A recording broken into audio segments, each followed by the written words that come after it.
খবরের শুরুতেই জানিয়ে দিব সংবাদ শিরোনাম, পরে বিস্তারিত। 2 দিনব্যাপী ক্ষেপণাস্ত্র মহড়া চালাবে ইরান।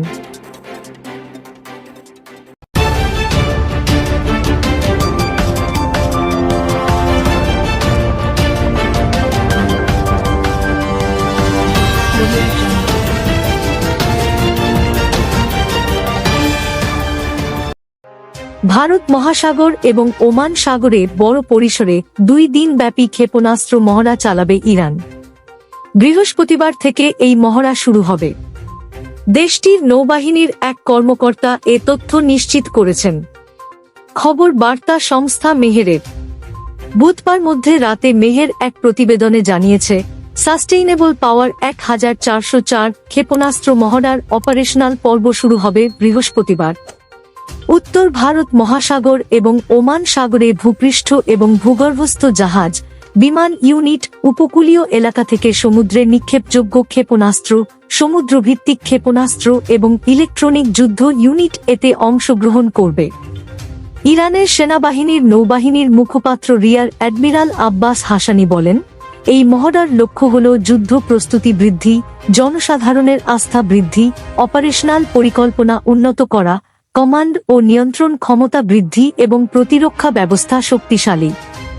অস্ত্রশস্ত্র সম্পর্কে তিনি ব্যাখ্যা করেছেন, ভূপৃষ্ঠের জাহাজগুলোকে লক্ষ্যবস্তু এবং ধ্বংস করার জন্য স্বল্প, মাঝারি এবং দীর্ঘ পাল্লার বিস্তৃত পরিসরের নির্ভুল ক্রুজ ক্ষেপণাস্ত্র ব্যবহার করা হবে এই মহড়ায়। এতে ড্রোন অভিযানও অন্তর্ভুক্ত থাকবে বলে জানা গেছে। ইরানের প্রতিরক্ষামন্ত্রী জানিয়েছেন, তাদের কাছে এখন পূর্ববর্তী প্রজন্মের তুলনায় অধিক ক্ষমতাসম্পন্ন উন্নত ক্ষেপণাস্ত্র রয়েছে। তিনি সতর্ক করে দিয়েছেন, ইসরায়েল যদি নতুন কোন আগ্রাসন চালায় তবে সেগুলো মোতায়েন করা হবে। তিনি বলেন, ইসরায়েল ভেবেছিল তাদের হামলা এবং শীর্ষ সামরিক কমান্ডারদের হত্যার ফলে ইরানের সামরিক কাঠামো এবং কমান্ড শ্রেণীবিন্যাস ভেঙে পড়বে। ইরান দ্রুত জবাব দেবে এটা তারা ভাবতে পারেনি।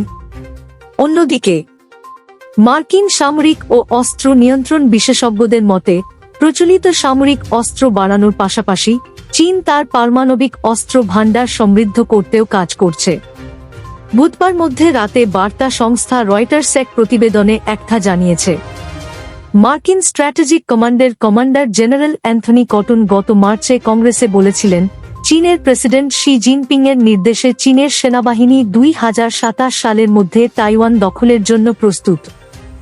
এজন্য দেশটি স্থল, আকাশ এবং সমুদ্র থেকে নিক্ষেপযোগ্য পারমাণবিক অস্ত্র তৈরির দিকে ধাবিত হচ্ছে। 2023 সালের জাতীয় প্রতিরক্ষা নীতিতে চীন তার দীর্ঘদিনের অঙ্গীকার পুনর্ব্যক্ত করে জানিয়েছে, কোনো পরিস্থিতিতেই তারা প্রথমে পারমাণবিক অস্ত্র ব্যবহার করবে না। তথাকথিত প্রথমে ব্যবহার নয় নীতিতে আরও একটি প্রতিশ্রুতি দিয়েছে চীন, আর তা হল যেসব দেশের কাছে পারমাণবিক অস্ত্র নেই তাদের বিরুদ্ধে পরমাণু অস্ত্র ব্যবহার করবে না বা এ ধরনের অস্ত্র ব্যবহারের হুমকিও দেবে না। পরবর্তী ভিডিও পেতে আমাদের ইউটিউব চ্যানেলটি সাবস্ক্রাইব করে সাথে থাকুন।